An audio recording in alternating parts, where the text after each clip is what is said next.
Hi friends, आज के इस वीडियो में हम लोग सीखने जा रहे हैं अबाउट केस। कारक क्या होता है, केस के जो इंग्लिश ग्रामर में 3 टाइप्स हैं उसको डिस्कस करने वाले हैं। और इंग्लिश ग्रामर में केस के यूजेस को पढ़ेंगे, इसके रूल्स को पढ़ेंगे, कब कहाँ कौन से केस को यूज करते हैं। चलिए आइए समझते हैं। सबसे पहले आपको बता दूं कि केस जो हमारे इंग्लिश ग्रामर में है 3 टाइप्स के होते हैं। कौन कौन से? Nominative case, objective case and possessive case. Nominative case, सबसे पहला नॉमिनेटिव केस को समझते हैं। Nominative case are the case, ये ऐसे केस हैं जो एज ए सब्जेक्ट यूज होते हैं। किसी भी सेंटेंस में एज ए सब्जेक्ट मीन्स कर्ता का काम करते हैं, किसी वर्ब के लिए सब्जेक्ट का काम करते हैं, उसको बोलते हैं हम लोग नॉमिनेटिव केस। चलिए देखते हैं इसको डेफिनेशन को। व्हेन अ नाउन और अ प्रोनाउन, नाउन और अ प्रोनाउन को ही हम लोग क्या बोलते हैं? तो इसको ही हम लोग सब्जेक्ट बोलते हैं। नाउन और प्रोनाउन हमारा क्या होता है? सब्जेक्ट। नाउन और pronoun which perform an action in the sentence is known as subject। तो नाउन और प्रोनाउन हमारा क्या होता है? सब्जेक्ट होता है। और हम लोग सिंपल सी लैंग्वेज जानते हैं, सब्जेक्ट को ही नॉमिनेटिव केस कहते हैं। तो व्हेन अ नाउन और a pronoun is used as a subject, finally बता दिया है, of a verb, किसी भी वर्ब के नाउन या pronoun as a subject use होंगे, then it is said to be in the nominative case. अगर एज ए सब्जेक्ट यूज होगा तो हम लोग बोल देंगे नॉमिनेटिव केस। सिंपल है। और नाउन और प्रोनाउन को ही किसी भी सेंटेंस में नाउन या प्रोनाउन किसी एक्शन को, किसी भाव को कंप्लीट कर रहे हैं, उस सेंटेंस में आकर उस कार्य को पूर्ण कर रहे हैं, तो हम लोग उसी को बोलते हैं सब्जेक्ट। और सब्जेक्ट को ही हम लोग क्या केस के यूज में नॉमिनेटिव को बोलते हैं। और हाँ, नॉमिनेटिव केस को ही एज ए सब्जेक्ट यूज होने के कारण इसका दूसरा नाम भी हम लोग जानते हैं, दूसरे नाम से सब्जेक्टिव केस। सब्जेक्टिव केस के नाम से भी हम लोग जानते हैं। क्यों सब्जेक्टिव केस बोलते हैं? क्योंकि ये जो भी इसके अंतर्गत आएंगे वो एज ए सब्जेक्ट यूज होने वाले हैं। जैसे एग्जाम्पल समझते हैं, जैसे बोल दिया जाए Ram Yeats a mango, Ram Yeats a mango. तो यहाँ जो देख रहे हैं ये राम क्या है? नाउन है। नाउन है तो ये देखिए क्या बोला है कि व्हेन अ नाउन और प्रोनाउन यूज्ड एज सब्जेक्ट, तो क्या यह noun as a subject work कर रहा है इस सेंटेंस में? तो जी हाँ, ये जो राम है इस सेंटेंस में क्रिया को कंप्लीट कर रहा है। ईट जो है खाने का काम कौन कर रहा है? राम कर रहा है। तो राम यहाँ क्या हुआ? हमारा सब्जेक्ट हुआ। और जब कोई भी नाउन या प्रोनाउन किसी भी सेंटेंस में सब्जेक्ट का काम करते हैं तो कौन से हो जाते हैं? ये हो जाएंगे नॉमिनेटिव केस। नॉमिनेटिव केस, और नहीं तो दूसरा नाम इसको जानते हैं हम लोग सब्जेक्टिव केस के नाम से भी जानते हैं। इट मीन सिंपल सी बात होगी कि नॉमिनेटिव केस क्या होगा? तो जो भी हमारे नाउन और pronoun as a subject use होंगे उसको क्या हो जाएंगे? नॉमिनेटिव केस हो जाएंगे। अब चलिए इसके सेकंड टाइप पे चलते हैं, ऑब्जेक्टिव केस। अब देखिए ऑब्जेक्टिव केस की बात करते हैं। ऑब्जेक्टिव केस कहने से ही मालूम चल रहा है कि जो नाउन या प्रोनाउन एज ए ऑब्जेक्ट यूज होंगे उसको बोल देंगे ऑब्जेक्टिव केस। काफी इसका भी सिंपल डेफिनेशन है। When a noun or a pronoun is used as a object of a verb or a preposition, किसी भी verb या preposition के कोई भी noun या pronoun as a object use होंगे तो हम लोग क्या बोल देंगे? Objective case. As a subject use हो रहा है तो subjective case, and as A object use हो रहा है तो ऑब्जेक्टिव केस। काफी सिंपल है। It is said to be in the objective case. थोड़ा इसको एग्जांपल से समझते हैं। अगर यहाँ पे डिटो सेम एग्जांपल को हम रखते हैं, राम ईट्स अ मैंगो, तो क्या यहाँ ये राम हमारा नाउन तो है, तो क्या ये एज ए ऑब्जेक्ट यूज हो रहा है? ऑब्जेक्ट किसको बोलते हैं? तो ऑब्जेक्ट भी नाउन और प्रोनाउन ही होते हैं, लेकिन वो किसी वाक्य में उस कार्य को कंप्लीट नहीं करते, उस कार्य को नहीं करते हैं। अगर कार्य को करेंगे तो क्या हो जाएगा? हमारा सब्जेक्ट। तो क्या यहाँ पर राम क्या हुआ? हमारा यहाँ पे सब्जेक्ट तो हुआ लेकिन ऑब्जेक्ट नहीं हुआ। लेकिन जब ही देख रहे हैं ईट क्या है? तो ईट हमारा वर्ब है। ये क्या है? आर्टिकल है। मैंगो फिर से हमारा क्या हो जा रहा है? यहाँ पे मैंगो हमको मिल गया यहाँ पे नाउन। तो क्या यह मैंगो यहाँ पे एज ए ऑब्जेक्टिव यूज हुआ है? जब एज ए ऑब्जेक्टिव हुआ है तो ये मैंगो यहाँ पे क्या हो जाएगा? ऑब्जेक्टिव केस का काम कर रहा है, ऑब्जेक्टिव केस हो जाएगा। काफी सिंपल है। जो भी नाउन या प्रोनाउन एज ए ऑब्जेक्ट यूज होंगे objective case, as a subject use होंगे सब्जेक्टिव केस। अब चलिए बात करते हैं third possessive case. Possessive case, देखिए पॉजेसिव केस को समझते हैं क्या होता है। देखिए पॉजेसिव, जब भी पोजेशन वर्ड की बात की जाए या फिर पॉजेसिव वर्ड की बात की जाए तो इसका सिंपल सी मीनिंग होती है कि किसी के साथ ये क्या करता है, रिलेशन जोड़ता है। पॉजेसिव के इंग्लिश मीनिंग ही होता है, हिंदी मीनिंग भी होता है रिलेशन। क्या करेगा, ये रिलेट करेगा भाई, ये रिलेशन दिखाएगा। Possessive case, possessive means relation, case means किसी भी नाउन या प्रोनाउन से क्या करेगा, रिलेशन दिखाएगा। चलिए इसके डेफिनेशन को देखते हैं। When the form of a noun और प्रोनाउन, जब यही सारे नाउन और प्रोनाउन क्या होते हैं, is use to show position और रिलेशन। पोजीशन और रिलेशन, जब कभी भी कोई भी नाउन या प्रोनाउन क्या करते हैं, यूज किए जाते हैं किसी भी सेंटेंस में, किसके लिए, तो पोजीशन और रिलेशन को शो करने के लिए, तो हम लोग बोल देते हैं it is said to be in the possessive case.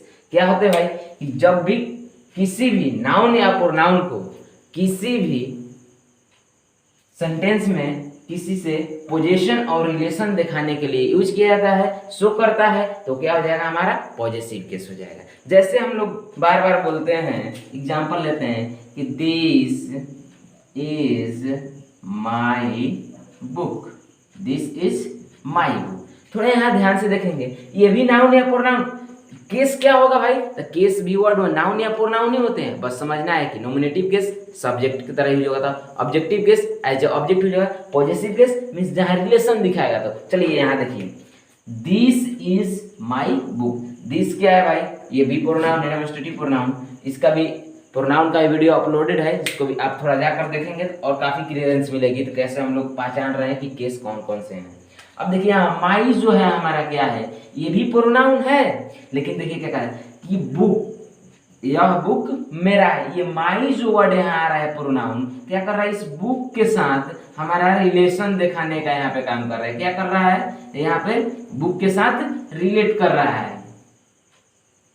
Book के साथ क्या कर दिया, ये माई वर्ड ने रिलेट कर दिया, तो यहाँ ये माई हमारा क्या हो जाएगा, पॉजेसिव केस हो जाएगा। और अनदर एग्जांपल लेते हैं, जैसे he is her brother, he is her brother, वह उसका भाई है। तो वह उसका भाई है, ये भी प्रोनाउन, लेकिन एज ए ऑब्जेक्ट यूज रहा है, तो ये हो जाएगा नॉमिनेटिव केस। यहाँ देख रहे हैं कि हर क्या है भाई, प्रोनाउन है, ये ब्रदर क्या है भाई, नाउन है, लेकिन एज ए ऑब्जेक्ट यूज रहा है, तो हो जाएगा ऑब्जेक्टिव केस। लेकिन यह हर जो क्या कर रहा है, ब्रदर के साथ में मीन्स किसी भी नाउन या प्रोनाउन के साथ में क्या कर रहा है, रिलेशन दिखा रहा है, तो ये हर हमारा क्या हो जाएगा यहाँ पे, पॉजेसिव केस।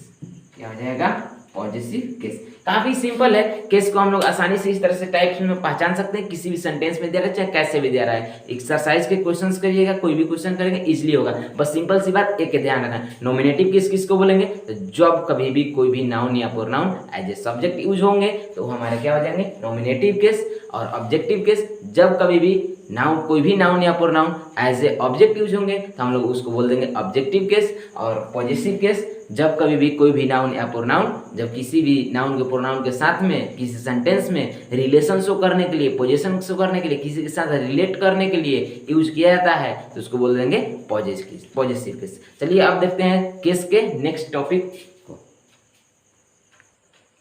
चलिए समझते हैं हम लोग इस टेबल को, केस के टेबल में किस तरह से यूज होते हैं। मैंने एक बार पहले भी इस टेबल को प्रोनाउन या और एडजेक्टिव के वीडियो में डिस्कस कराया है, बट उस पर ज़्यादा फोकस प्रोनाउन एंड एडजेक्टिव किया था। चलिए एक बार और हम लोग एज ए केस को लेकर के समझते हैं कि कैसे यूज किए जाते हैं। देखिए जो ये हम लोग देख रहे हैं कि नॉमिनेटिव केस के टेबल में जो आ रही हैं, ये आ रहा है I, we, you, he, she, it, they. Nominative case में ये क्या है, I, we, you, he, she, it, they. And ये सब क्या है, तो ये क्या है भाई, तो पर्सनल प्रोनाउन, पर्सनल प्रोनाउन। और नहीं तो इसमें क्या आ सकते हैं, और अधिक से अधिक आएगा तो क्या आ सकता है, नाउन, मीन्स नाउन आ सकता है। इट मीन्स ये, और पर्सनल प्रोनाउन मीन्स ये प्रोनाउन और नाउन। नॉमिनेटिव केस के टेबल में क्या आ रहे हैं, नाउन एंड प्रोनाउन। अब चलिए हम लोग देखते हैं थोड़ा ऑब्जेक्टिव केस में। ऑब्जेक्टिव केस में भी देख रहे हैं कि ये क्या है भाई, I, we, sorry, me, us, you, him, her, it, them. ये सभी क्या है, ये सभी भी क्या है हमारे प्रोनाउन है, और नहीं तो इसमें क्या आ सकता है, नाउन आ सकता है। इट मीन्स इसमें भी नाउन और प्रोनाउन आ सकते हैं। तो एक चीज तो हम लोग यहाँ से देखें कि भाई नॉमिनेटिव केस में भी नाउन और प्रोनाउन ही आ रहे हैं, और ऑब्जेक्टिव केस में भी नाउन और प्रोनाउन ही आ रहे हैं। इसका मतलब कि नॉमिनेटिव केस और ऑब्जेक्टिव केस का रूप तो एक होता है, मीन्स नाउन और प्रोनाउन दोनों में ही आते हैं। बट अब इनके यूज भी डिटो, ये भी नाउन और प्रोनाउन सेम यूज होंगे। बट हम देख रहे हैं कि ये पॉजिटिव केस देख रहे हैं कि ये भाई डिवाइड हो जा रहा है, इधर पॉजिटिव प्रोनाउन तो इधर पॉजिटिव एडजेक्टिव। लेकिन ये नॉमिनेटिव केस और ऑब्जेक्टिव केस, नाउन और प्रोनाउन इन्हीं दोनों से बना है। ये objective case and nominative case, noun and pronoun, इसका यूज तो सेम रह रहा है ऑल इन द सेंटेंस में, जहां कहीं भी आ रहा है। लेकिन ये जब कभी भी पॉजिटिव केस की जो भी बात कर रहे हैं तो ये डिवाइड हो जा रहा है। ये हो गया इधर वाले टेबल में पॉजिटिव प्रोनाउन और इधर हो गया पॉजिटिव एडजेक्टिव। तो एक चीज यहाँ से हम लोग ऑब्जर्व किए कि पॉजिटिव केस के यूज सेम नहीं होते हैं, डिवाइड हो जाते हैं पार्ट्स ऑफ स्पीच के अकॉर्डिंग, ये प्रोनाउन का टेबल एंड एडजेक्टिव का टेबल। लेकिन nominative case and objective case दोनों पार्ट्स ऑफ स्पीच के अकॉर्डिंग सेम कैटेगरी में रखा जाता है। ये नाउन एंड प्रोनाउन, ये भी नाउन एंड प्रोनाउन। यहाँ तो आप लोग समझ चुके हैं। अब देखिए पॉजिटिव केस ऑलरेडी हमने डिफिनेशन में हम लोग भी डिस्कस कर लिए कि पॉजिटिव क्या करेगा, रिलेशन दिखाएगा। और प्रोनाउन की बात कर रहे थे, क्या करेगा, किसी नाउन के साथ, और ये एडजेक्टिव तो नाउन नहीं तो प्रोनाउन दोनों के साथ में। सिंपल सी है। चलिए अब समझते हैं हम लोग कि जो केस है तो हम लोग इंग्लिश ग्रामर में कैसे राइट करते हैं। कभी हम लोग राम्स बुक लिखते हैं तो कभी चिल्ड्रंस बुक लिखते हैं। ये सब लिखने की आइडिया क्या है, तो इसको भी हम लोग बारी बारी से रूल वाइज समझते हैं। चलिए अब समझते हैं कि हम लोग के ये केसेस जो हम लोग पढ़ेंगे इसकी यूजेस कहाँ है इंग्लिश ग्रामर में। इंग्लिश ग्रामर में हम लोग देखते तो होंगे, लेकिन मालूम नहीं कर पाते कि भाई ये है क्या, केस कहाँ यूज हुआ है, कुछ मालूम नहीं चलता है। तो अभी हम लोग इसको समझते हैं। आप देख पा रहे होंगे कि यहाँ पे 4 से 5 मैंने कुछ हिंदी वर्ड एंड उसके इंग्लिश करके लिखा है। राम की किताब राम्स बुक, बच्चों का स्कूल चिल्ड्रंस स्कूल, लड़कों का स्कूल बॉयज स्कूल, स्कूल का नाम the name of the school, गाय का दूध द काउज मिल्क।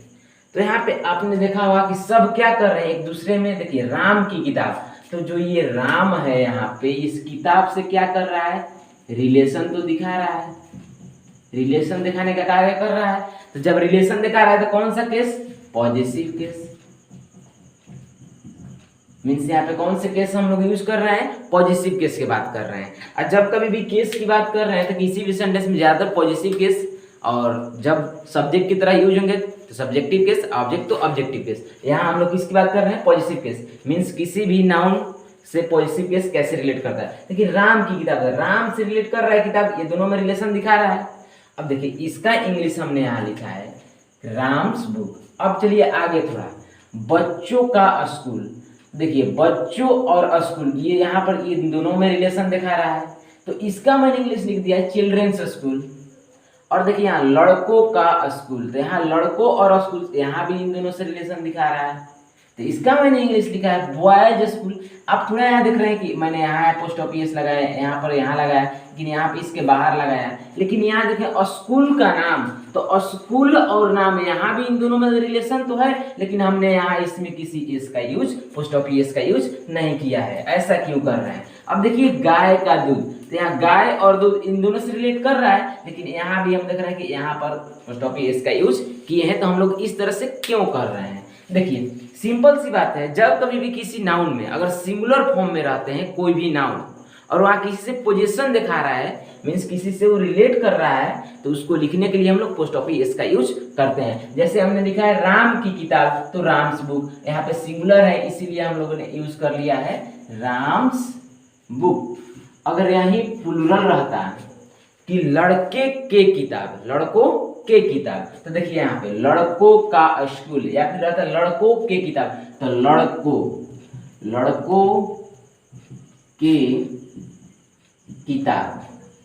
यहाँ पर ये क्या हो जाए, लड़कों के किताब, ये लड़कों क्या हो गए, प्लूरल हो गए। अब आपको मालूम होगा कि जब कभी प्लूरल होते थे पोस्ट ऑफिस इसका यूज कैसे करते हैं, तो किसी प्लूरल वर्ड्स के साथ तो एस लगते, एस तो ऑलरेडी रहता ही है, प्लूरल है तो पोस्ट ऑफिस का यूज उसके बाहर करते हैं। तो इसलिए हम लोगों ने यहाँ लड़कों का स्कूल तो प्लूरल हो गया, तो इसलिए बॉयज स्कूल हम लोग बाहर पोस्ट ऑफिस का यूज किए हैं।